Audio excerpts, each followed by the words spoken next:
L'un des premiers dilemmes que l'on rencontre lorsqu'on se lance dans la couture, c'est le choix de la machine. Le plus important consiste à déterminer quelles fonctions vous seront nécessaires. Il n'est pas utile de partir sur un modèle trop sophistiqué si vous n'êtes pas certaine que la couture vous plaira. Mais gardez également à l'esprit qu'une machine bon marché ne sera pas toujours une bonne affaire. L'idéal c'est à la fois une machine simple d'utilisation et proposant suffisamment de possibilités pour vous permettre de progresser.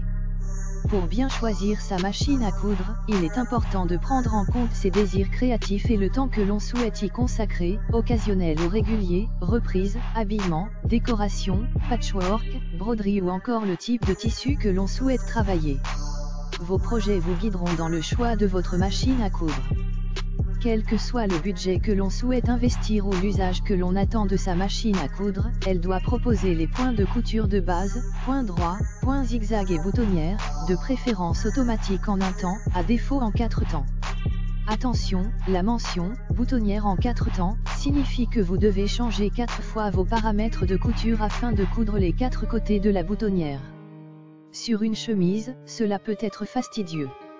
Le point pour couture stretch, ou élastique, s'avère utile pour travailler les tissus extensibles comme le jersey par exemple.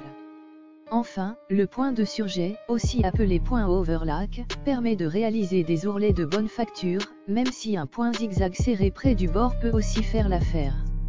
La machine à coudre doit proposer un minimum de pieds presseurs, ou pieds de biche, 4 dans l'idéal, un classique, un pour les fermetures éclairs, un pour les boutonnières et éventuellement un pose-bouton, pour cadrer les boutons.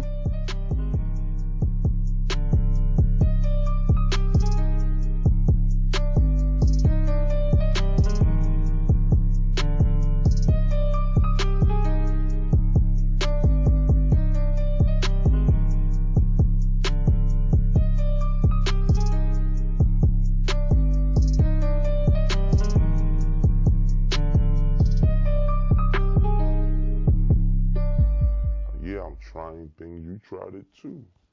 You know, how you gonna knock somebody